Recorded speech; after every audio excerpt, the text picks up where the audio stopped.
Today we're going to take the idea of simplifying radical expressions and take it further. In addition to simplifying radical expressions that have numbers in it, we're going to now simplify expressions that have variables in it. Now, when we simplify radical expressions with variables, you need to know that when the root is odd, we just have the variable come out. So like the nth root of x to the nth, these would cancel out and you're left with just x. And you can see an example of that over here. No matter what, if the variable is positive or negative, it always comes out whatever was going in. So 7th root of 5 to the 7th is 5. The 7th root of negative 5 to the 7th is negative 5. So for odd roots, it's very easy. What goes in comes out. Positive goes in, positive comes out. Negative goes in, negative comes out. Now, when n is even, because we can't take the nth root or an even root of a negative number, we need to make sure it is absolute value coming out. So you can see here, the 4th root of 3 to the 4th is positive 3. But the 4th root of negative 3 to the 4th is also positive 3. Because we can't take, like I said, you can't take the even root of a negative number. So when we simplify variable expressions, we need to account for that using the absolute value bars.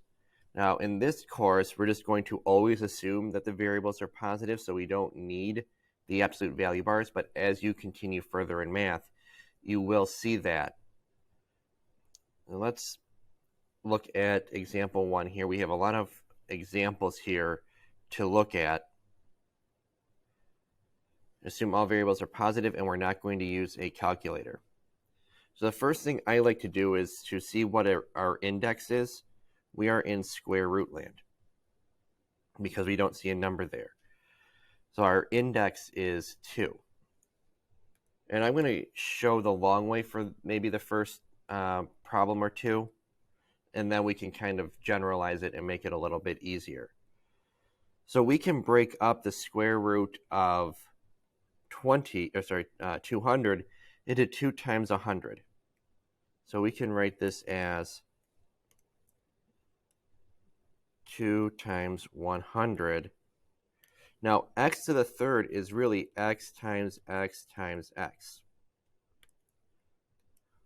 Y to the fourth is really y times y times y times y. And z to the 7th is really z times z times z, 7 times. Now, because we are in square root land, we need 2 of them to bust out of jail. So let's take care of 2 times 100 first. Well, the square root of 100 is 10. So we know that this, we can take the square root of that, so it's going to come out as 10. Now, when we look at variable expressions, or the variables, we need 2 of them because we are in square root land. There's no number there, so there's that invisible 2 for your index. So since we have 2 x's under the radical, 1 can come out. Now, we can't do anything with just this lone x, so it stays under the radical. Now let's go to the y's. We have 2 y's, so 1 can come out. We have 2 more y's, so another 1 can come out of the radical. So like I was saying, in square root land, you need to have 2 of something to bust out of jail. Now the z's, we have 2 of them there, 2 of them there, 2 of them there. And then our radical symbol, and I'm going to simplify all that in a minute. The things that we weren't able to bust out of the jail were this 2, this x, and this z. So our answer is 10x, y times y is y squared, z times z times z is z to the third times the square root of 2xz. So that would be our final answer. All right, now let's look at this example here. We are in cube root land, so that means we want to look for perfect cubes. And I'm going to do this one long ways again. 32 can be broken up into 8 times 4, and 8 is a perfect cube. Then x to the third is x times x times x. And then y to the sixth, y times y times y. 6 of them. So with the numbers, the cube root of 8 is 2.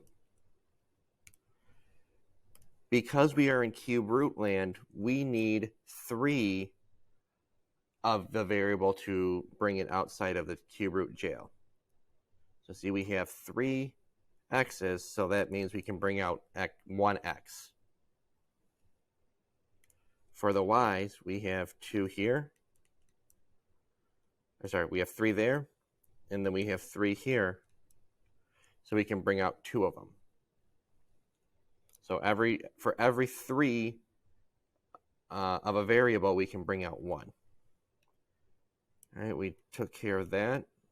So the only thing that's left inside the radical is the 4. So then our answer is going to be 2xy squared times the third root of 4.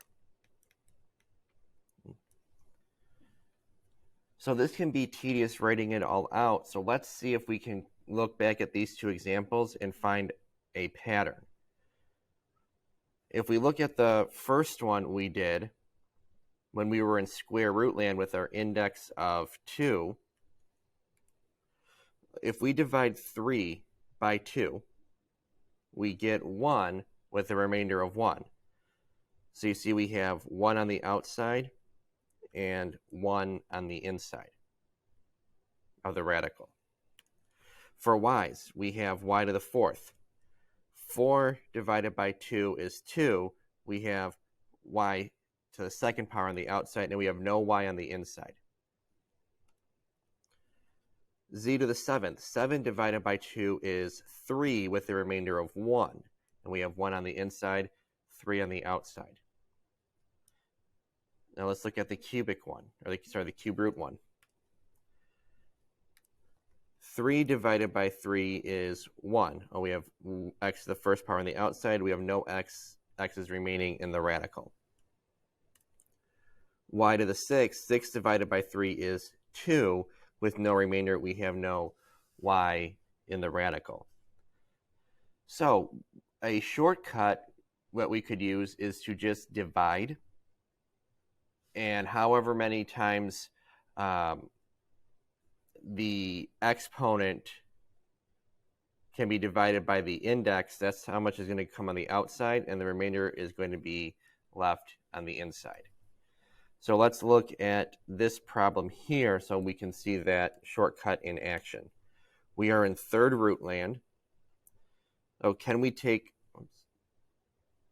We can't take the third root of 6, so that's going to be left alone. We can't break that up. Now, x to the fourth. 4 divided by 3 is 1 with a remainder of 1. So I'm bringing x to the first on the outside, and then on the inside, we have our 6, and then we have x. Now for y to the ninth. 9 divided by 3 is 3, so y to the third is on the outside. And there's no remainder, so I'm not going to have any y under the cube root. Z to the 14th. 14 divided by 3 is 4. And then there's a remainder of 2, so z to the second, or z squared, will go under the radical. So this would be our final answer. This was much more efficient to do it this way.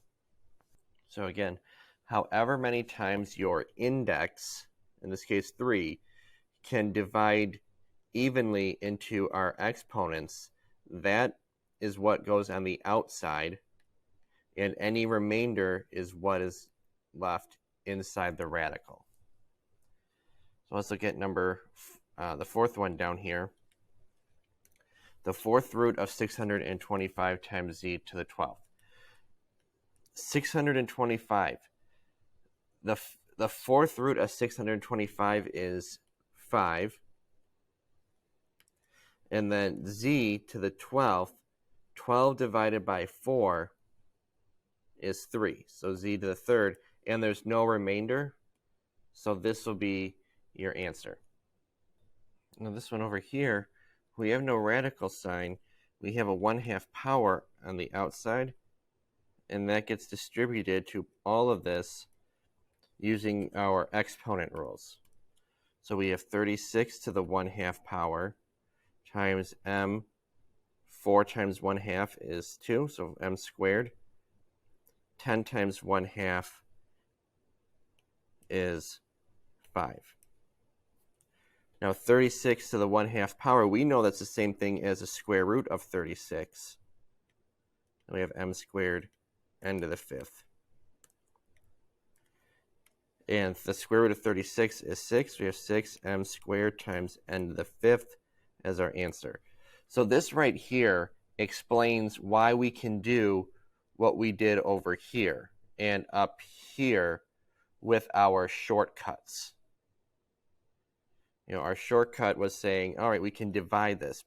And the reason, and however many is the remainder stays on the inside, and the quotient comes on the outside. If we did 625 times z to the 12th to the 1/4 power, and then we distributed this in 625, we would have 625 to the 1/4 power times z to the third, and this right here is equal to 5. We have 5z to the third, which is the same thing as we got up here. So this is why we can divide when we're doing the radicals. Right, the 1/5 power, distribute. We have 32 to the 1/5 times 1/5 times 5 is 1, so just m. And the 30 times 1/5 is 6.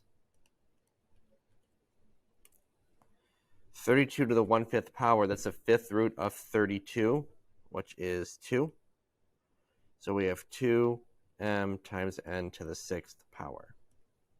So on this page, what we're going to do is first multiply these. I just find that to be easier. Multiply them while everything's under the radical. Because they're both square roots, we can multiply. So I'll multiply 10 and 30 to get 300. X to the third times x to the third is x to the 6th. Y to the third times y to the 4th is y to the 7th. Z to the 5th times z to the 5th is z to the 10th. Now we can look at each of these individually. 300 can be written as, I'll do it this way. 300 can be written as 100 times 3. X to the 6th, 6 divided by 2, and again we're dividing by 2 because there's no index here, which is invisible 2. 6 divided by 2 is 3, so x to the third will come out, and there's no remainder, so we'll have no x's on the inside. Y to the 7th, 7 divided by 2 is 3 with the remainder of 1, so y to the third comes outside, and we have a remainder of 1. And then z to the 10th, 10 divided by 2 is 5. We have z to the 5th, and no remainder, so it's left on the inside. There's nothing on the inside. All right, we can take the square root of 100, and that's 10. So it's going to be 10 outside the square root times x to the third times y to the third times z to the 5th times the square root of 3y.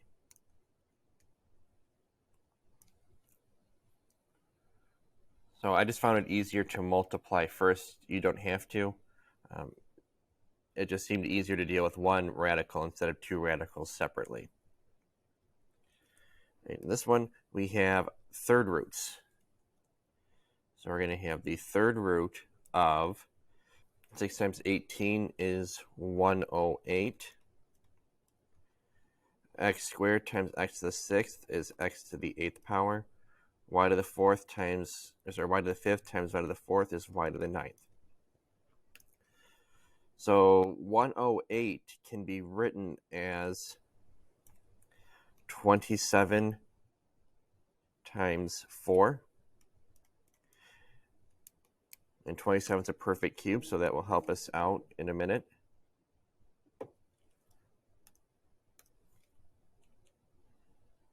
X to the 8th. 8 divided by 3 is 2 with a remainder of 2. So we're going to have x squared on the outside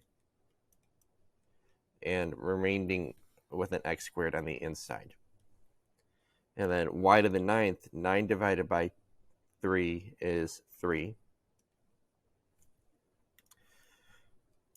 So now 27, the cube root of 27 is 3. So we're going to have 3x squared y to the 3rd times the third root of 4x squared. All right, this problem over here, we're in square root land. And normally you say, well, can we divide those? What I would do is I would separate this as the square root of 16x squared over the square root of 81 y to the 4th. The reason why I think that's a good idea in this instance is because 16 is a perfect square and 81 is a perfect square. So the square root of 16 is 4, and the square root of x squared, 2 divided by 2 is 1, with no remainder. Over the square root of 81 is 9, and then y to the 4th, 4 divided by 2 is 2, so y squared comes on the outside. And you can't simplify this, so that would be your final answer. And now, with this one, however, because these are not both perfect cubes, I know that 8 is a perfect cube, but 32 isn't. I don't really want to spend time trying to break up 32. It would be more efficient to say 32 divided by 8 is 4, so we're going to have 4 a to the 9th over b to the 6th. Now we should write this as two separate radicals. So the third root of 4a to the 9th over the third root of b to the 6th. If the third root of 4a to the 9th, we can't take the third root of 4, but a to the 9th, the third root of that, 9 divided by 3 is 3. We have a to the 3rd times the third root of 4 over the third root of b to the 6th. 6 divided by 3 is 2, so that'd be squared. We can't go any further. The 6th root. So let's write this as two separate radicals divided by each other. So we have the 6th root of r to the 6th over the 6th root of s to the 18th power. The 6th root of r to the 6th, 6 divided by 6 is 1, so we have r to the 1st power over s to the 18th power. When we take the 6th root of that, 18 divided by 6 is 3. And that's as far as we can go. In this one, we have some rational exponents and some negative exponents. So I want to deal with those first. So 56a times, instead of b to the 3/4 power, we're going to write it as the 4th root of b to the 3rd over 7. And then instead of a to the 5/6 power, it's going to be the 6th root of a to the 5th. With this problem, I'm going to simplify things I can do first. 56 divided by 7 is 8. So it's going to be 8. Now with the a, we have a to the first over a to the 5/6 power. You can subtract those. 1 minus 5 over 6 is going to be 1/6. So we have a to the 1/6 power times b to the 3/4 power. And then I'm going to bring this c to the negative third up, c to the positive third power. So my denominator is now gone. So now we have 8, and then we have times the 6th root of a to the first power, so we can leave it like that, times the 4th root of b to the third times c to the third power. Now we can't combine any of those because they're all different things. So this is as far as we can go. So example number 2 here, we're going to perform the indicated operation, simplify.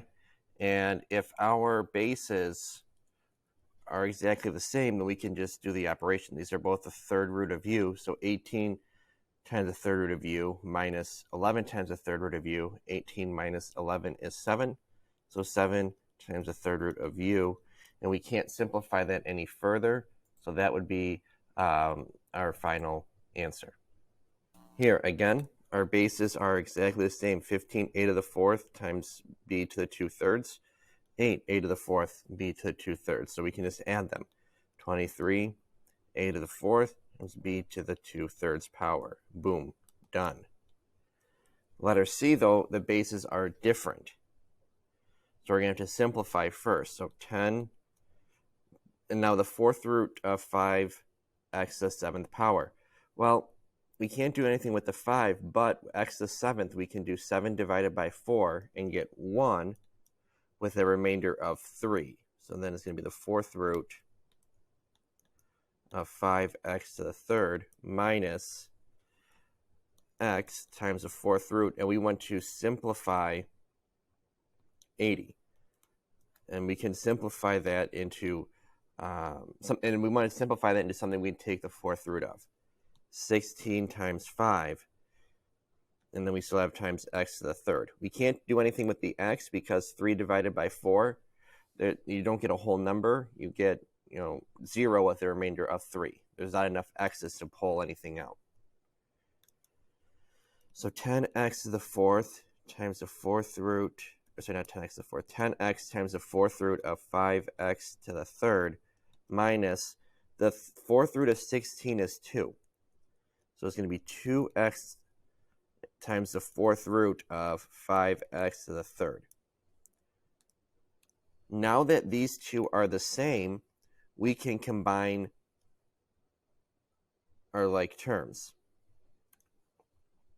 10x minus 2x is 8x times the 4th root of 5x to the third.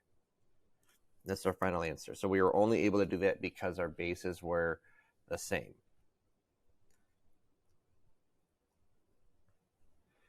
Now, I want you to pause and try these two problems using what we've learned so far. All right, so these are your answers. Now, in the left one, you can't combine the x and plus 2 because those are not the same thing. So they stay separate, even though that they both have the third root of 6x as what they're being multiplied by. You can't combine that because x and 2 are different terms. And then on the right side, because your stuff underneath the square root is not exactly the same, we can't combine those either. You need to be careful to remember to multiply by the numbers. So when you break up 45 into 9 times 5, and then you take the square root of 9 as 3, you then need to multiply 3 times 2x, negative 2x. And that's how you got negative 6x. And then over here, it was a little bit tricky because the square root of 25 is 5, but we already had a 5 out in front that we needed to multiply by. So that would be your most simplified expression. Now, if we look at this problem here, what has happened is one person made a mistake here. So let's kind of go through and see what happened. So if we were to simplify this, just ignoring what the other people did. Let's see how that would work out. We can break up 72, the third root of 72 times x to the fourth. Well, 72 can be broken up into perfect cubes. We could do the third root of 8 times the third root of 9. And then this x to the fourth, we know that 4 divided by 3 is 1, so 1x will come out times the third root of x, because our remainder of 4 divided by 3 is 1. So then we can kind of rearrange things here. The cube root of 8 is 2. Then we have an x on the outside. And then the third root of 9x will stay on the inside. So if we look at what the answer should be, and compare it to what the answers the two students got, it turns out that both of them made an error. When it comes to J interpreted this as a square root, because the square root of x to the fourth would have been x squared on the outside with nothing left over. And then they broke up 72 into 36 times 2 and then brought out a 6. So J, took the square root, not the cube root.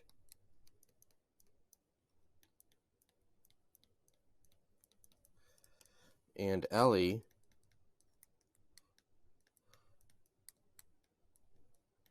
has the wrong exponent for x inside the cube root.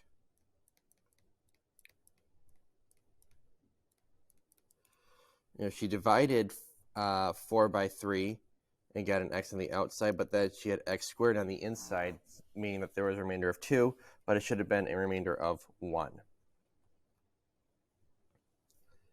Now, example 3, find the simplified expressions for the perimeter and area of a rectangle with the length of x cubed and the width of 2x to the 2/3. So let's draw what that looks like.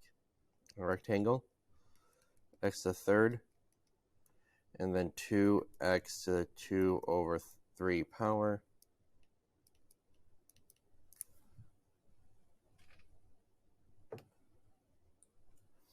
Now, perimeter, you're going to add up all the sides. That's what perimeter means.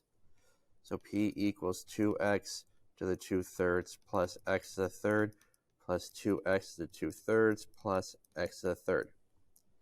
We can combine our like terms. These are like terms.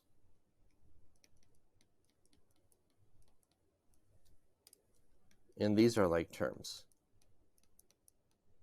We can't simplify that any further because those are different things. 2/3 power is different than the third power. So that would be our answer for perimeter. Area is length times width when you work with rectangles. So we have 2x to the 2/3 power times x to the third. And remember, when you're multiplying bases, or terms of the same base, you add the exponents. So it's going to be 2 to the third plus 3. A equals 2x to the 2/3 plus 9/3, because 9/3 reduces to 3. So then my area is going to be 2x to the 11/3 power. That would be the variable expression for the area. So I hope that this wasn't as confusing as maybe it looked at the beginning. Just remember, when you are taking a root of a variable expression, to divide, and then that remainder will stay inside the radical. And what you're dividing by is dependent on what root land we are in, square root, cube root, and so on. So thanks for watching. Make sure to like the video and subscribe.